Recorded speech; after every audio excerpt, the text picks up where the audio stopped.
hear these wonderful words from him. Marilah kita bersama-sama membuka Injil Lukas pasal yang kedua. Let us open the Gospel of Luke, chapter 2, ayat 41 sampai dengan ayat yang ke-52. verse 41 to 52. Luke chapter 2, 41 to 52. Kita membaca dengan bergantian, saya membaca bahasa Indonesia, kemudian Saudara Wira membaca dalam bahasa Inggris. We read in alternate Indonesian and English. Ayat 41. Verse 41. Tiap-tiap tahun orang tua Yesus pergi ke Yerusalem pada hari raya Paskah. Every year, Jesus' parents went to Jerusalem for the festival of the Passover.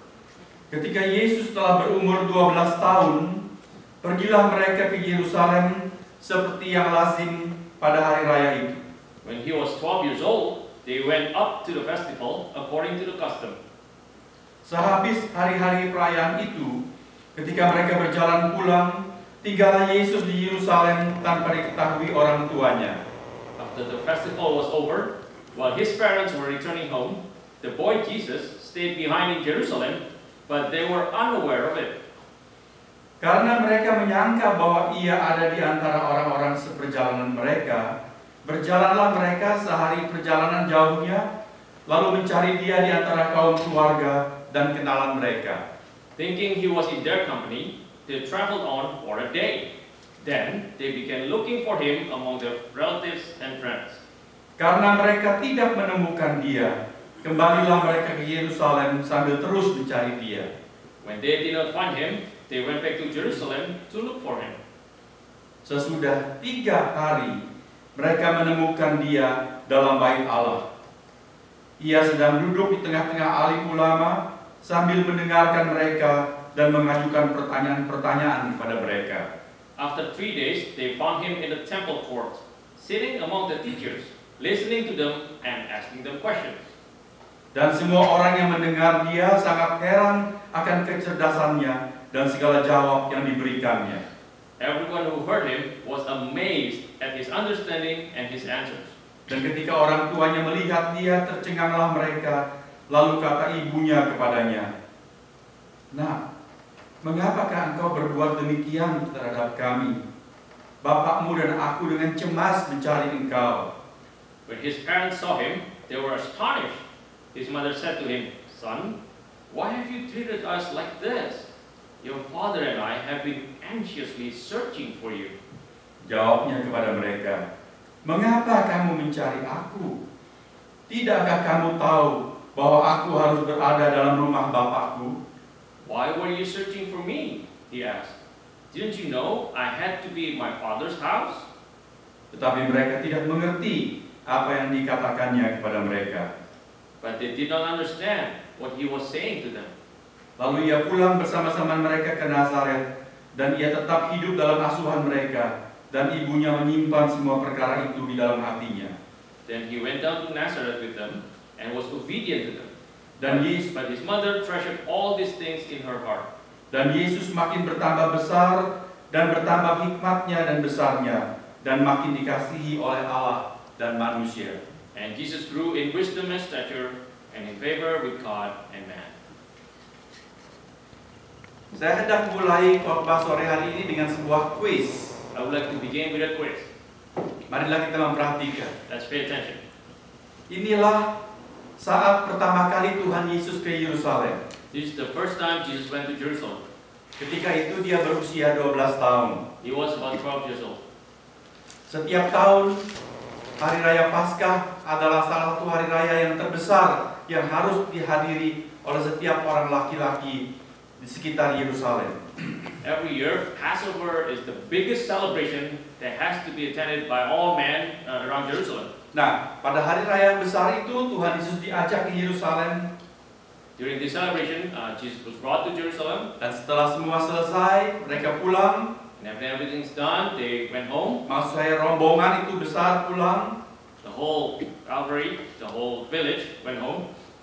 Tetapi Yesus kecil ketinggalan. But the little Jesus was left behind. Orang tuanya tidak tahu. His parents didn't know about this. Yusuf dan Maria tidak tahu. Joseph and Mary didn't Karena know. biasanya mereka berjalan berangkat dengan sebuah karavan atau kafilah. Because they usually travel in a huge caravan. Rombongan wanita dan anak-anak biasanya di depan, Women and children usually travel along in the front, dan kaum pria di bagian belakang. and the men walk along in the back. Ketika Maria sang ibu melihat Yesus kecil tidak bersama dengan dia, When Mary saw that Jesus wasn't with her, oh, Maria pikir tentu dengan dedinya, dengan Yusuf. Mary thought, must be with his daddy in the back. Sementara Yusuf berpikir, Yesus pasti dengan mamanya di depan. And Joseph thought, must be with his mom in front. Ketika sore hari mereka beristirahat di sebuah oase, Maybe at that time in the afternoon they rest at the oasis. lalu Maria tanya kepada Yusuf, And Mary asked Joseph, mana Yesus? have you seen Jesus? Loh, kan dengan kamu tadi. He said, hey, I thought he's with you. Tidak, aku pikir dengan kamu. No, I thought he's with you. Saudara pernah mengalami kehilangan anak tidak? Have you ever experienced losing a child like this? Pasti perasaannya gopos sekali. You'll be panicking, right? Kami pernah kehilangan Karisa waktu dia umur 2 tahun 4 bulan selama 5 menit. We lost Carissa when she was 2 years and 4 months, Persis for a few minutes, satu malam sebelum kami berangkat ke Amerika. which is one night before we came to the United States, Waktu itu di Mega Mall Pluit, in Mega Mall Pluit in Jakarta. saya pikir Karisa dengan kakak-kakaknya, dengan cicinya. So Carissa was with her siblings. Cicinya pikir Karisa dengan mama, The siblings thought she was with mom, dan tiba-tiba kita lihat Karisa tidak ada. and suddenly you see that she's not with us. 5 menit dia hilang, saudara-saudara. She disappeared for 5 minutes. Dia ternyata naik sendiri ke lantai 2 lewat tangga berjalan itu. She climbed herself to the second floor, Sampai di atas nangis. and up there she cried. Kami semua sudah panik. We're all panicking. Saya sudah pikir nggak jadi berangkat Amerika I ya. thought, I'm not going to the United States. Lalu saya berdoa. And then I prayed. Habis berdoa, And after I prayed, saya lihat Karisa digendong orang turun ke bawah. I look up and saw Carissa held by somebody going downstairs. Tentu waktu itu perasaan Yusuf dan Maria juga sangat panik sekali.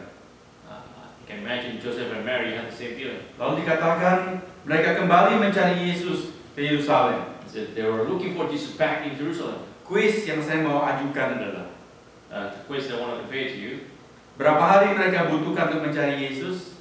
how many days did it take them to find Jesus? Berapa hari? How many days? 1 hari? Was it 1 day? Berapa hari? How many days? 3 hari kata tante, 3 3 days. days. Coba kita baca lagi. Ayat 44, 45. 44 and 45. Sampai dengan 46. Till 46. Ya, biar saya baca dalam bahasa Inggris. Okay, I'll read. Thinking he was in their company, they traveled on for a day. Then they began looking for him among their relatives and friends. When they did not find him, they went back to Jerusalem to look for him.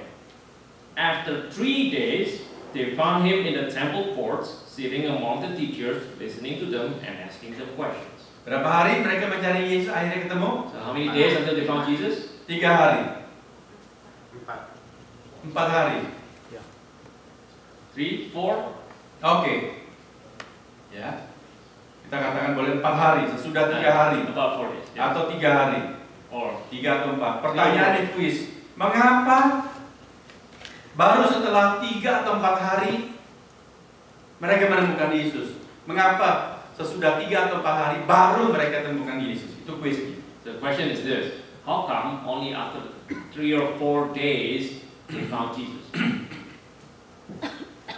Mengapa tidak di hari kedua sudah langsung ketemu Yesus? How come not on the second day? Tidak ada jawaban yang pasti.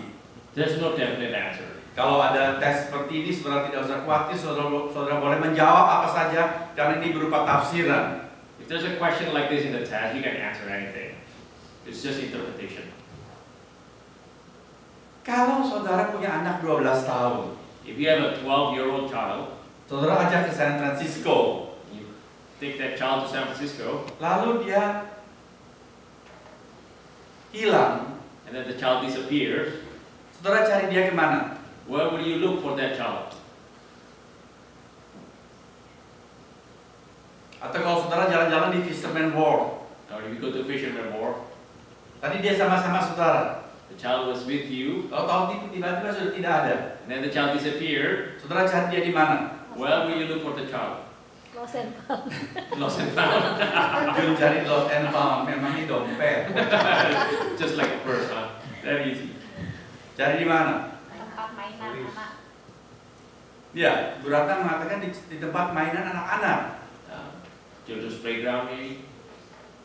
Saya juga pikir begitu. I would think Mungkin dia ketinggalan di akuarium tadi, dia masih di situ. maybe the child was left in the aquarium. Jadi maksud saya adalah, tafsiran saya, So what I mean is this.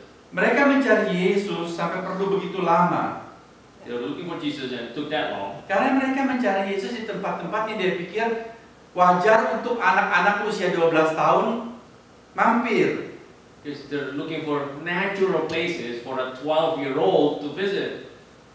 Tetapi ternyata Yesus kecil tidak ada di sana. But little Jesus was not found in Akhirnya any. mereka temukan di mana? Where did they find him? Di Bait Allah. The church, the temple.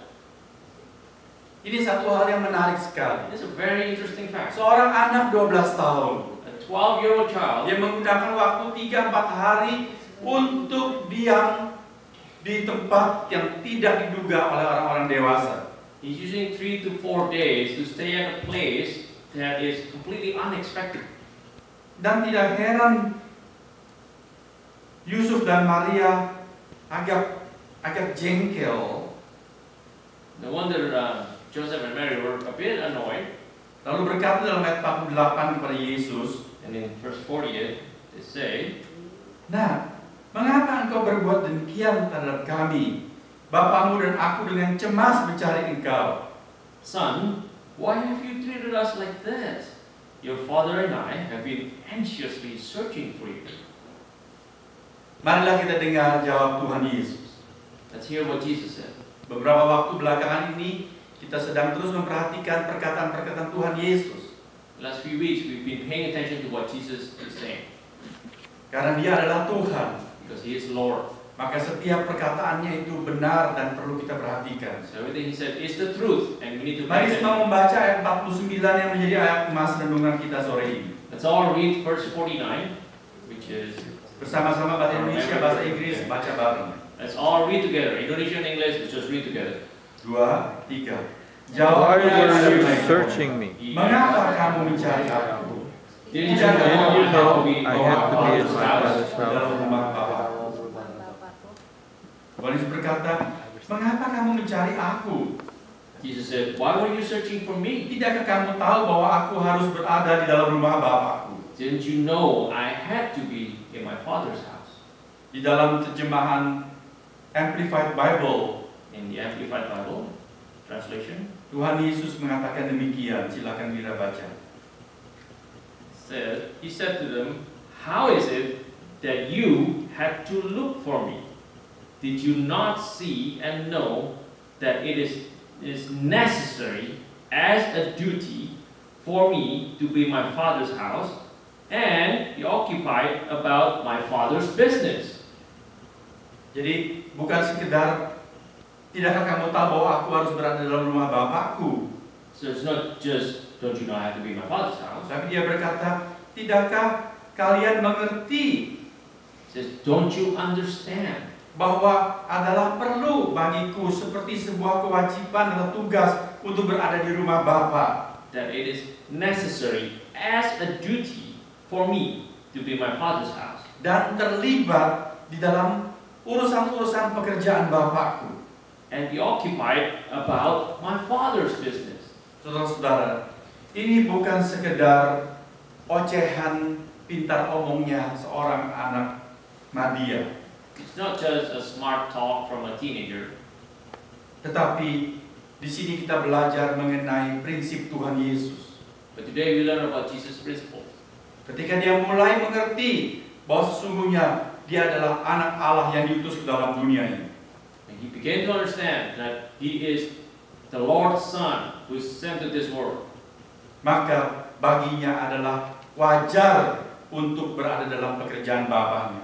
For him, it's natural that he is in his Father's house. Bukan harus atau wajib, It's not that he's required to, tetapi wajar. but it's natural. Saya sering membedakan antara wajar dengan wajib. I would like to distinguish between naturally and required. Kalau wajib itu keharusan, It's wajib, it's required. You're required to be there. dan seringkali karena kewajiban kita merasa itu suatu tugas yang berat. Because of this requirement, we feel it as a burden.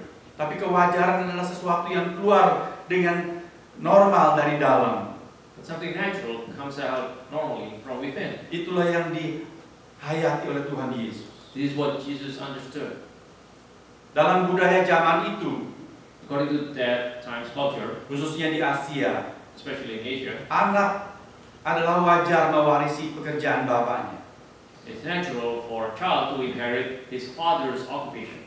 Seperti Tuhan Yesus, So like Lord Jesus, ayah asuhnya adalah Yusuf, orang tukang kayu, his father in this world is Joseph, a carpenter. maka dia pun menjadi tukang kayu. So he also became a carpenter.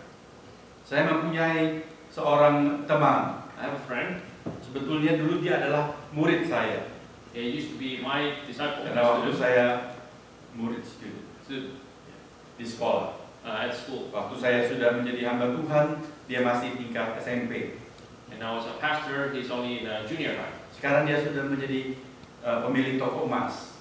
Now he's the owner of a gold store. Dia adalah memang anak dari satu toko emas yang sangat terkenal di Makassar. He's the child of a gold store owner, Toko famous emas one yang in sangat Makassar. nomor 1 di sana. That's a number one gold store. Tapi waktu dia SMP, anak ini termasuk anak yang nakal. But when he was a junior high, he was one of the naughty kids. Tapi sekarang dia sudah punya toko emas yang besar di Jakarta. But now he has a huge gold store in Jakarta. Jadi kapan hari waktu saya mampir ke sana, saya tanya kepadanya. So when I visited him, I asked him, Dia biasa nama panggilan itu Nyong.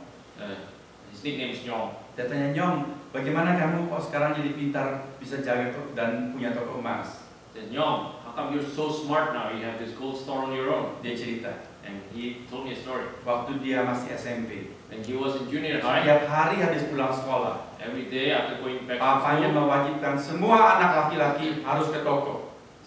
his father says, all boys must go to the store. Jadi semua anak dari keluarga itu yang laki-laki sekarang mewarisi toko emas. So all boys from that family now own their own store. Anak-anak umur segitu tidak senang habis pulang sekolah harus ke toko, Boys that age, they don't like to go to the tetapi store. ayahnya mewajibkan mereka.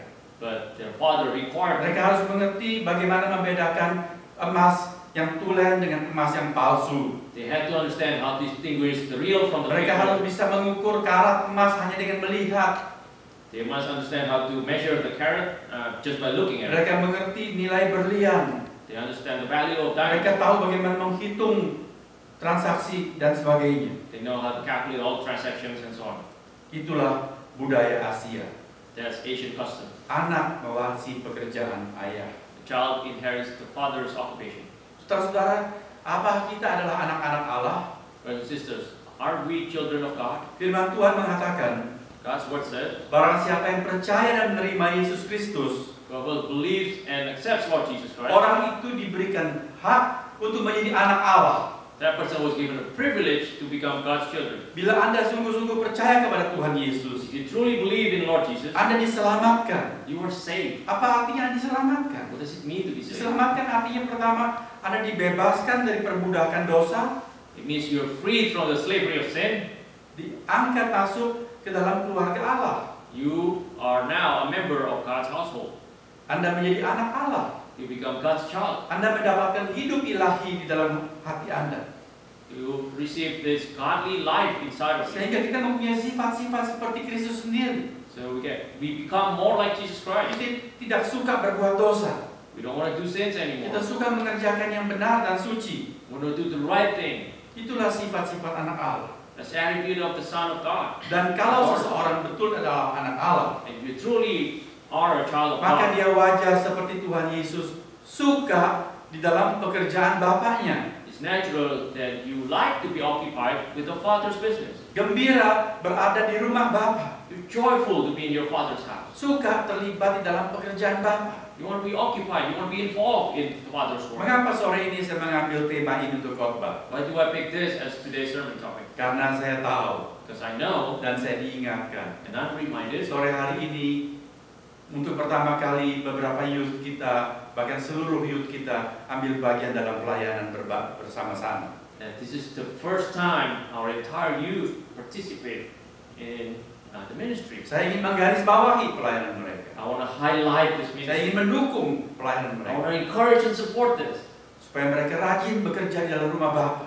So they're more diligent. Karena itu adalah hal yang wajar. Because this is a natural thing. Anak suka di dalam pekerjaan di rumahnya sendiri. That the child would like to work in his father's house. Kalau ibu ada kesibukan lalu di dapur ada piring kotor setumpuk, If my mother is busy and she finds this huge pile of siapa yang plates, pantas dia minta tolong untuk bantu cuci? who would she ask favor to help clean up Apakah the dishes? ibunya panggil anak tetangga untuk cuci piring di rumahnya? Would the mom call the neighbor's child to help with the dishes? Tentu tidak. Of course not. Anak sendiri. Her own child. Or Tetapi kadang-kadang ada anak-anak yang aneh. let's encounter weird kids. Kalau di rumah dia tidak mau jamah pekerjaan. At home they don't want to touch Tapi any waktu dia main di work. rumah temannya, But when they're in the neighbor's house, dia jadi anak yang rajin di sana. they become diligent Dia kids also. bantu cuci They piring, help clean up the dish. dia bantu merapikan meja. They help clean up the table. Tapi kalau di rumah dia cuma di dalam kamar saja. But at their own home they stay Video at game, home. They just play their own video atau games. chatting terus. They just keep chatting. Bagaimanakah sikap kita terhadap pekerjaan di rumah kita sendiri? What's our attitude toward the house chores in our own house? Ada seorang anak, There's one child. bukan just one child. Ada seorang anak. Oh, there's this one child. Terserah saudara mau anggap dia laki-laki atau perempuan, Doesn't matter boy or girl. saudara berikan nama saja. Just give it any name. Kalau untuk seorang anak wanita perempuan kita sebut saja namanya princess. Okay, princess for a girl, Ya. Anak laki kita sebut saja namanya si Boyke. boy girl for a boy. Nah pada suatu hari anak ini sebelum dia berangkat sekolah, This child before going to school, dia ngambil secari kertas kecil, grab a piece of paper kalau dia nulis coretan surat kepada mama. and wrote a letter to the mom. Judul atasnya tulisannya adalah The title says, hutang mama kepada princess. "Your debt to princess." 1. Number one, Vakum karpet vacuuming the carpet, $5. $5. 2. Number two, Ambil laundry taking the laundry, $2.50. $2.50. 3. Number three, Jaga adik taking care of little brother, $2.50. $2.50. 4. Number four, Pijitin kaki mami massaging your feet dalam kurung 2 kali twice, $5. $5. Total Total, $15. $15. Kalau catatan itu tinggalkan di sebantal, And then leave dia this berangkat ke note sekolah. on top of the pillow, and it goes to school. Nah, ketika dia berada di sekolah, When the child's in school, ibunya masuk ke dalam kamar princess the mother goes to the princess untuk membersihkan kamarnya to clean up the room dan menemukan catatan itu. and found this note. Kemudian mamanya mengambil kertas lain And the mom took another piece of paper dan menulis surat balasan kepada princess. and wrote a reply to princess. Ditulis begini, And mom wrote this: Dear princess, "Dear princess, terima kasih bantuanmu nak. thank you for all your help. Ini mami lunasi hutang mama $15. Here, I pay my debt for Ibunya $15. kasih $15 dan sebantal. So the mom put $15 on the pillow. Dan di surat itu diteruskan lagi, tapi princess juga punya hutang ke mama loh. But you also owe me some debt. Ini daftarnya ya. Here's the complete list. 1. Number one, Ngasihin princess makan dari baby sampai sekarang. feeding you from the moment you're a baby until now." Dalam kurung, It says in parentheses, belum mama itu. oh, I haven't calculated this part yet. 2. Number two, Ongkos nganter jemput princess dari playgroup sampai sekarang. picking you up, bringing you back home from the moment you're playgroup until now. Dalam kurung catatannya ketelisut nggak tahu di mana. I even lost the note on this one. 3. Number three, Bayar copayment dokter co-payment for doctor's fees dan beli obat-obat over the counter waktu princess sakit. and buying over-the-counter drugs when you're sick. Mama sudah lupa tuh berapa banyak. In parentheses, I don't even remember how much. Dan 4, oh iya, ada lagi nih upah ganti Diapers 4-5 kali sehari. Number 4, changing your diapers 4 or 5 times a day. Dan mandi princess dari umur sehari sampai umur 5. And cleaning you up a few times a day from when you're a baby until now. Setahun 365 hari. 1 year, 365 days. Sehari $1 aja deh. Let's assume a day $1. Jadi berapa ya? How much? Namanya bilang hitung sendiri deh princess. You can calculate it yourself. Tambah lagi buat beli baju. Buying your clothes. Baju biasa. Regular clothes. Baju pesta. Party clothes. Baju tidur. Pajamas. Yang ini mama kasih gratis aja deh. This one I give it to you for free. Yang lain-lain ntar mami sambung lagi deh. And a bunch of other stuff. Ini mama mau ke grocery dulu. I want to go to grocery. Beliin bahan buat lunchbox kamu. I want to buy your lunch. Besok ada field trip kan? Tomorrow there's a field trip, right? Nah, ending balance-nya hari ini Today's ending balance $0. Zero. Saudara-saudara, brother and sister. numpang tanya, apakah ada anak-anak Bapak Sorgawi yang bersikap seperti si princess ini? Is there any godly children who behave like this? Yang kalau berurusan dengan pekerjaan Bapak, When it deals with the father's work, berhitungan, you always calculate. lalu bertanya, kalau aku bantu pekerjaan di rumah Bapak, memangnya aku dapat apa sih? And always ask father, if I help you in this, what do I get? Saudara-saudara, Brothers and sisters. Presiden Kennedy yang terkenal itu, The famous President Kennedy, di akhir pidato ketika dia dilantik, during the inauguration ceremony, dia mengucapkan satu kalimat yang sangat terkenal sekali. he said this famous sentence. Jangan tanya kepada Amerika apa yang Amerika dapat berikan kepada kalian, Don't ask America what America can do to you, tapi tanyalah kepada diri kalian apakah yang kalian dapat berikan kepada Amerika. but ask yourself what you can do for America. Saudara-saudara, seringkali hidup kita itu bersifat konsumtif. A lot of time we are very consumptive in mind. Kita hanya pikir apa yang kita dapat, We always think about what can we apa get, untungnya buat kita. what's the benefit for me. Tapi kadang kita lupa bahwa sebetulnya kita sudah mendapat banyak sekali.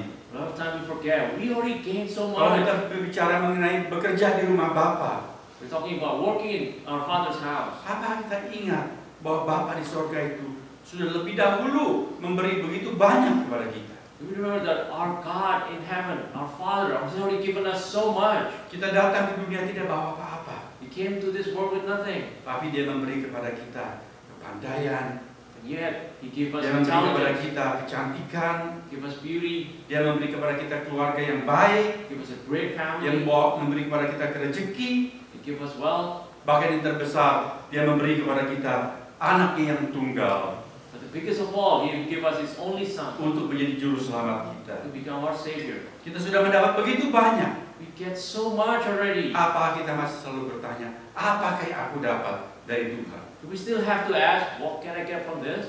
Marilah kita berpikir, Let us think about this. apakah yang dapat aku berikan sebagai tanda syukurku kepada Bapa di sorga? What can I give as my thanksgiving for the Father in heaven? Cerita mengenai princess tadi, Story about the princess. kemungkinan cuma diada-ada saja. Yes, it's a make-up story. Tetapi kisah-kisah seperti itu But stories like this, sering Tuhan Yesus pakai di dalam pengajaran dan perumpamaan-perumpamaannya. they're used by Jesus in a lot of His parables.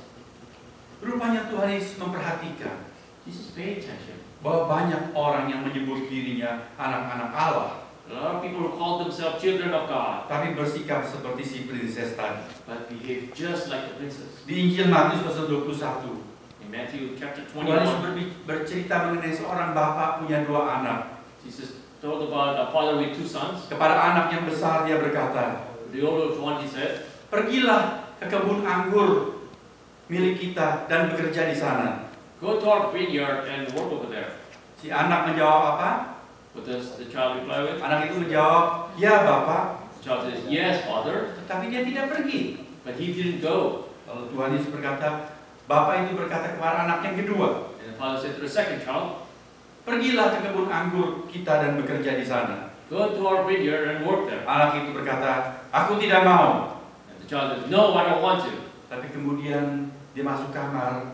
Then he went to his room. Dia pikir-pikir kok nggak pantas bicara begitu kepada bapaknya. Says it's very inappropriate to talk to my father like Lalu this. dia pergi ke kebun anggur dan So bekerja. he went and worked in the vineyard. Mana anak yang baik dari dua itu? Which one is the good child among these two? Mana anak yang baik dari dua anak itu? Which one is the good child? Yang kedua. Yang kedua kata Pak Taufik. And number two. Jadi Pak Taufik senang punya anak begitu. So you like having a child Kalau like Pak that. Taufik bilang, Timmy atau Josh kesini, lalu mereka bilang, Moh. You told Timmy or Josh, come here, and they said no. Baru belakangan mereka pergi begitu. And then later on they come back to you Jun geleng-geleng kepala. to shake her Sebagai head. ibu, Jun bilang dari dua anak itu nggak ada yang baik.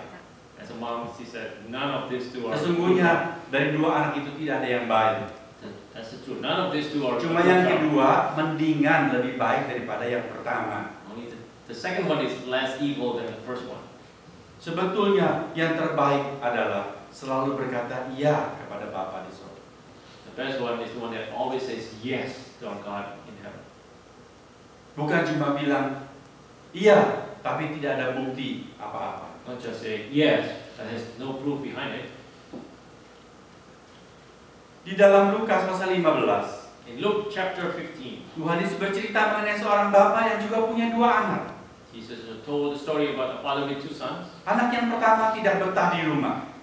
First son doesn't want to stay at home, Mungkin karena bapaknya terlalu banyak nasihat, maybe because the father told him too much, atau karena bapaknya memberikan dia banyak tugas. or maybe the father gave him too many Dia tasks. merasa terikat di dalam rumah. Feel like he's being pounded at Kalau home. dia mau pergi jauh dari rumah, They want to free from home. dia minta warisan dari ayahnya. This child asked for inheritance from his Dia father. pergi ke negeri yang jauh dan hidup semau dia.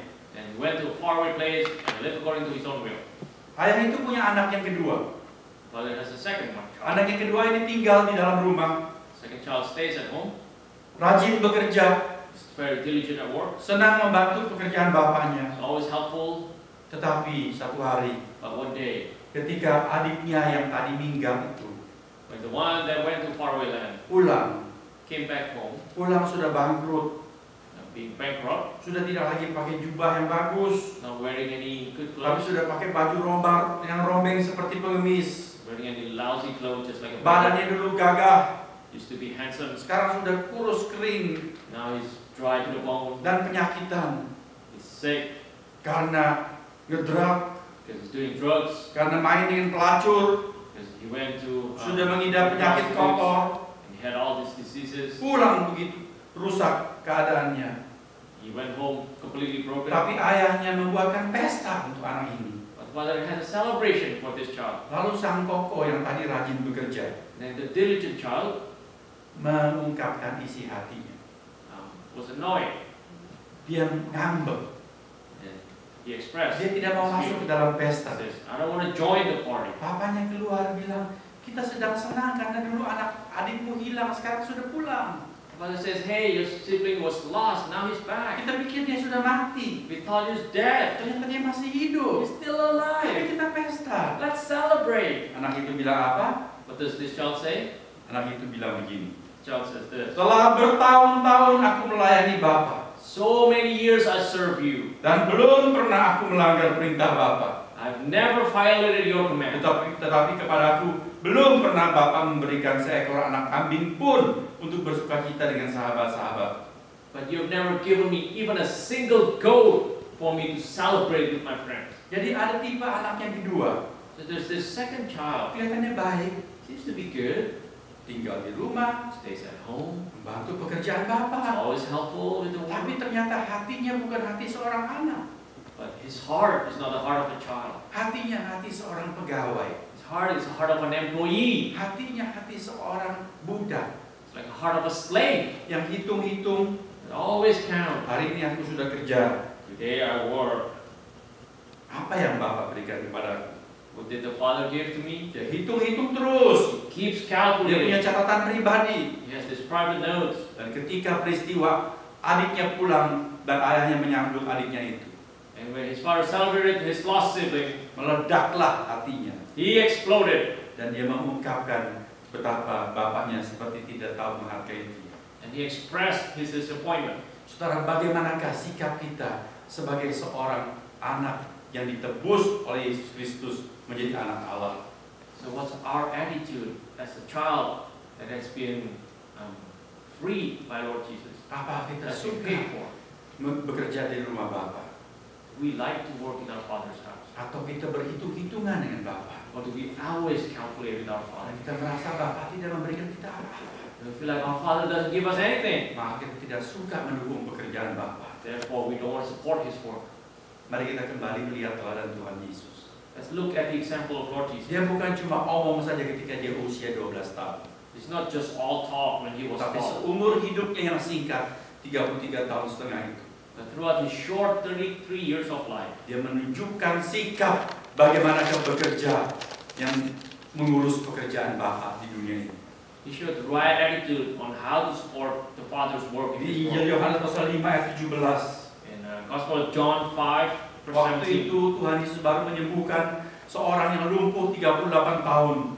Jesus just healed the cripple for many, many years. Dan orang-orang protes And the people protested karena Tuhan Yesus menyembuhkan orang lumpuh itu pada hari Sabat. because Jesus healed on the Sabbath.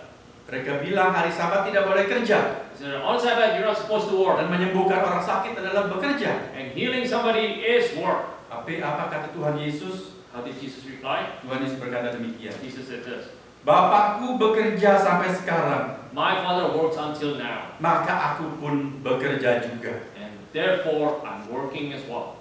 Siapakah Yesus Kristus? Who is Lord Jesus? Siapakah Bapaknya? Who is His Father? Yesus Kristus adalah pangeran sorgawi. Lord Jesus is the heavenly prince. Bapaknya adalah raja segala raja. His Father is the prince, the king of all kings. Tapi raja segala raja itu But the king of all kings adalah raja yang suka bekerja. is a working king. Sampai dengan hari ini, Until today, dia tidak meninggalkan perbuatan tangannya di dalam dunia ini. He doesn't just leave His creation in this world. Dia terus bekerja. He's always working. Dan sang pangeran sorgawi And the heavenly prince juga suka bekerja. also likes to work. Ada banyak anak orang kaya. There's a lot of children Tidak of mau wealthy bekerja. parents who don't want to work. Kalau kita pulang ke Indonesia, You go to Indonesia, anak-anak orang kaya a lot of children of wealthy parents, punya suster sendiri, they have their own maids, punya membantu sendiri. they have their own nurse, Kalau anak itu mau minum, and they want to drink, dia tinggal teriak, just shout it, minum. drink! Kalau mereka mau minta sandal, They want to get a sandal, mereka tinggal teriak, sandal. just shout it, sandal! Lalu pembantu-pembantu datang. And all these maids come, Itu anak-anak orang kaya. children of wealthy Tidak parents, diajar sopan santun. never been taught properly. Sendal sendiri pun tidak tahu di mana. Their own sandal, they still Sebab need to mereka find it tidak pernah diajar bekerja. because they've never been taught how to work. Tetapi Tuhan Yesus, Or our Lord Jesus, Tuhanmu dan Tuhan, your Lord and my Lord, yang harusnya tinggal perintah saja, who can just command you, tetapi dia terus mengerjakan pekerjaan Bapa. but He continuously work. Bahkan dia suka melayani.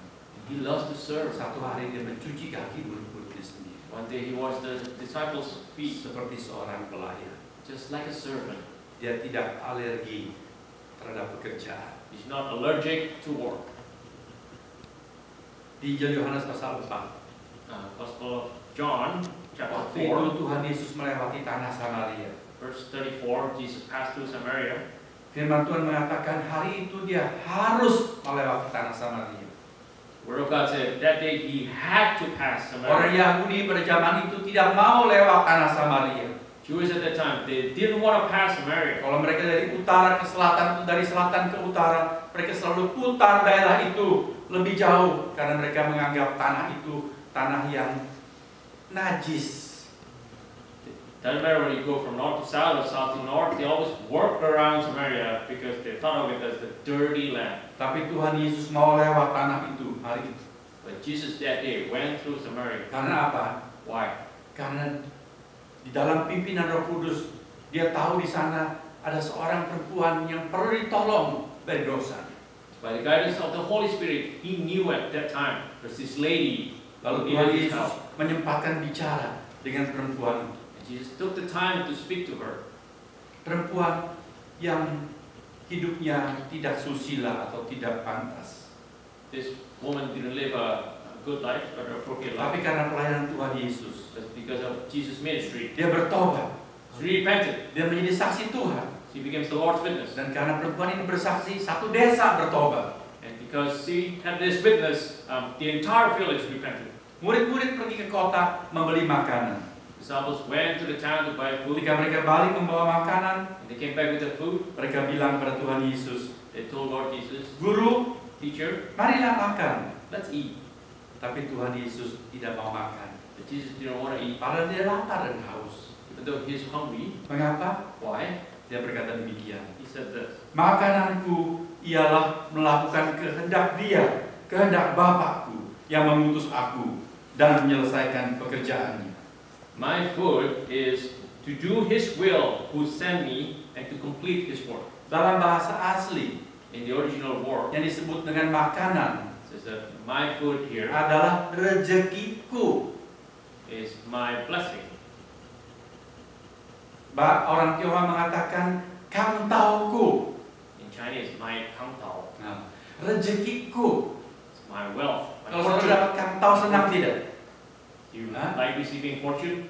Satu hari suami pulang sampai malam sekali.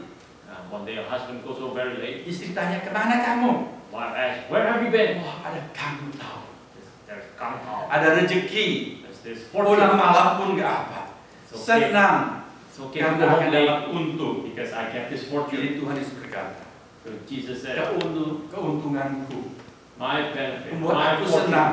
that makes me happy. Sampai tidak makan pun tidak apa. That it's okay for me not Apa to eat. keuntunganku dan kegembiraanku What is my fortune? adalah melakukan kehendak Bapakku Is to do His dan will menyelesaikan pekerjaan. and to complete His Saudara will. lihat, itulah semangat Tuhan You Yesus. see, this is Jesus' attitude. Mengapa hari ini kita bisa diselamatkan karena kematian Tuhan Yesus di kayu salib? Today, how come we're saved? It's because of Jesus' work on the cross. Karena pada suatu malam Because one night, Tuhan Yesus bergumul di Taman Getsemani. Jesus struggled in the Gethsemane. Saudara lihat sikapnya kepada Bapa. And you see His attitude to our Father. Dia berkata begini, He said this, ya Bapa, my Father, kalau boleh, if you please, cawan yang pahit ini jangan aku minum. don't let me drink from this cup. Lewatkanlah. Please let it pass. Tetapi But bukan kehendakku, not my will, melainkan kehendakmu. but your Jadi. will. Let your will be done. Saudara, hari ini kita bisa diselamatkan. Today, we're saved Karena Tuhan Yesus because Lord Jesus dengan setia faithfully mau mengerjakan tugas yang Bapaknya berikan kepadanya. wants to do the task given by His Father. Meskipun tugas itu berat, Though the task is heavy, harus meminum cawan murka Allah you have to drink from this wrath yang of harusnya God. saya dan saudara yang minum. That should have been drawn by you and me. Tapi Bapaknya katakan mereka tidak akan tahan minum cawan itu. But His Father says, you and I we cannot stand this. Mereka akan mati kalau mereka minum cawan itu. They will die if they drink this cup. Biarlah kamu yang minum. That you drink it, Menggantikan mereka. replacing them. Cawan ini adalah cawan hukuman. This is the punishment. Harusnya of God. saya yang minum. I'm the one who's Karena going to dosa-dosa drink saya. it because of my sin. Harusnya saudara yang minum. You must drink it Karena dosa-dosa saudara. because of your sin. Tapi Bapak mengatakan, But the Father says, anakku, my son, minumlah ganti mereka. drink this cup, replacing them, Supaya mereka tidak usah minum. so that they don't have to drink. Mereka tinggal hanya percaya kepadamu. They just need to believe in Bahwa you, kamu sudah meminumnya ganti mereka. that you drink it. Supaya kalau mereka percaya, So that if they believe, mereka diselamatkan dari dosa they are mereka. saved from their sins. Tuhan Yesus berkata, Lord Jesus said, ya Bapak. yes, Father. Dia tidak seperti anak dari cerita yang tadi. Anak bilang cuma iya, tapi tidak kerjakan. It's not like that child in the illustration. He Dia said katakan yes, but iya. didn't do it. He said yes, Dan dia minum. and he did it. Buktinya, What's the proof? dia mati kayu salib. He died on the cross. Karena dia berkata iya kepada Bapaknya. Because he said yes to his Father. Hari ini, Today, ada orang mau bekerja di rumah Bapak. there are people who want to work in Tetapi the house of apa the yang kita Father. kerjakan? What are we going to do? Ada orang hanya mau mengerjakan yang dia suka. Some people just want to do what they like. Kalau diminta yang lain, If you ask them to do something dia else, berkata, aku tidak suka. they say, no, I don't like to do that. Padahal dia bisa. Even though they can do it. Tuhan memberikan bakat itu kepada dia. God gave everybody Tapi talent. mengapa dia tidak suka? Why couldn't they do that? Dia cuma mau kerjakan yang dia suka. Just want to do what they like. Di Amerika ini, In the United States, anak-anak kita dibesarkan dalam budaya our children were raised in this culture yang mereka suka. according to what they like. Biarlah yang mereka suka. Let them do whatever they like. Waktu saya masih anak-anak, When I was a child, orang-orang tua di zaman itu mau anak-anaknya semua sekolah harus masuk jurusan ilmu pasti. parents at the time want the children to go to the science major. Jurusan seperti sastra, bahasa, ekonomi, hukum itu jurusan kelas 2. Literature, social studies, things like that. It's like second class. Jurusan eksakta, ilmu pasti itu yang paling bagus. The scientific majors are the best one. Jadi kita harus nomor 1 di sana. So we have to be number one in that kind of. Kalau kita pulang dan angka matematik kita merah, We go home and get a bad grade now, kita math, dimarahi, we're scolded, kadang-kadang kita dipukul. we're beaten up. Tetapi di budaya sekarang, And in today's culture, biarlah anak-anak memilih jurusan yang dia suka. we let the children take their own path. Tapi kadang-kadang jadi kebablasan. Sometimes they went too far. Semuanya hanya yang mereka suka. They just do whatever they like. Kalau mereka nggak suka, kita nggak bisa apa-apa. If they don't like it, too bad, we cannot do anything. Saudara, Tuhan Yesus memberikan contoh. And sister, Lord Jesus gave a good example. Mengerjakan bukan cuma yang disuka. Doing not just what He likes. Mengerjakan bukan cuma yang gampang. Doing not just what's easy. Mengerjakan bukan cuma yang enak. Doing not just what's convenient. Banyak orang suka mengerjakan hal-hal yang tampil di mimbar. A lot of people want to do like showing up on the stage. Di gereja-gereja besar ada orang yang bertarung untuk menjadi ketua majelis. In mega churches, a lot of people fight to become the elder. Tapi siapa yang mau membuang sampah sesudah makan? But who wants to throw in the trash after we're done? Tidak banyak orang mau. Not so many people want to do it. Hanya yang enak, yang mentereng. People just want to show what's glorious, what's convenient, yang disuka, what they like. tapi yang korban perasaan, But those that sacrifice their feelings, yang berat, that's heavy, yang butuh banyak latihan, that require a lot of training and practice, tidak banyak orang yang suka. not that many people chose that route. Saudara, kita adalah pengikut Tuhan Yesus. We are followers of Christ. Marilah kita ikut jejaknya. Let us follow His path. Gembira di rumah Bapa. Let us be joyful in our Father's house. Suka mengerjakan pekerjaan Bapa. We like to do the work of our Father. Apapun yang Bapa tugaskan kepada kita, Whatever our Father give us to do, ringan atau berat, heavy or not, kita setia kerjakan. we faithfully do it. Waktu Tuhan Yesus menjalani kayu salib, Before Jesus went to the cross, malam itu dia berdoa. that night He prayed. Bukan cuma doa di Taman Getsemani yang kita kenal, Not just prayer in the Gethsemane, tapi doa yang panjang di Yohanes pasal 17.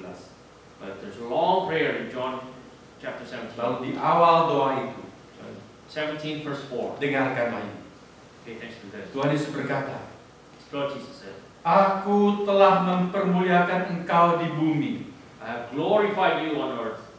Tuhan Yesus berkata kepada Bapaknya, Aku telah memuliakan engkau, Bapa. Jesus said, I have glorified you, Father. Bagaimana Tuhan Yesus memuliakan Bapaknya? How did He glorify His Father? Bukan cuma dengan menyanyi, Not just by singing, tetapi dengan jalan menyelesaikan pekerjaan yang kau berikan kepadaku untuk melakukan. it's by completing the work that you have given to me to do. Jadi hidup memuliakan Allah So living to glorify God adalah hidup yang menyelesaikan pekerjaan yang Allah Bapa tugaskan kepada kita. is completing the work that God has given to us. Itu pekerjaan bermacam-macam. There's a lot of tasks. Bagi saya, To me, pekerjaan saya adalah pekerjaan pastoral. it's a pastoral work Sebab saya seorang pendeta. because I'm a pastor. Itulah tugas yang harus saya selesaikan sampai akhir. The work that I have to do until I die. Tugas yang Allah Bapa berikan kepada saudara mungkin sebagai seorang ibu rumah tangga. The work that God gives to you, maybe as a housewife, Supaya saudara mengasuh anak-anak dan mengatur rumah tangga menjadi rumah yang hangat. so you take care of the children and you manage a household, become a warm household. Anak-anak menjadi betah di rumah. Children love to be at home. Anak-anak melihat teladan saudara. The children look up to you, Dan mereka menjadi anak-anak yang baik. and they become good children. Tugas saudara mungkin menjadi seorang ayah. The task maybe just to become a father, Dan saudara memberikan teladan kepada anak-anak saudara. and you give example to your children, Supaya mereka juga setia kepada Tuhan. so that they're faithful to God too. Minggu lalu Jun mengucapkan satu kalimat Last week, June said this word. This Yeah. sentence berkesan dalam hati saya. that really impressed me. Jun berkata, June said this: kalau orang-orang dewasa if the adults datang ke gereja come to the church selalu terlambat, always late, bagaimana memberikan teladan kepada anak-anak kita? how can they give examples to our children? Saudara, Brother and sister, itu pekerjaan rumah Bapa. it's the work of our Father. Memberikan teladan kepada anak-anak kita. Give example to our children. Juga di dalam sikap beribadah. And also our attitude during the worship. Apa kita bisa berkata waktu kita nanti meninggal dunia? When we die, can we say, Aku sudah menyelesaikan tugasku.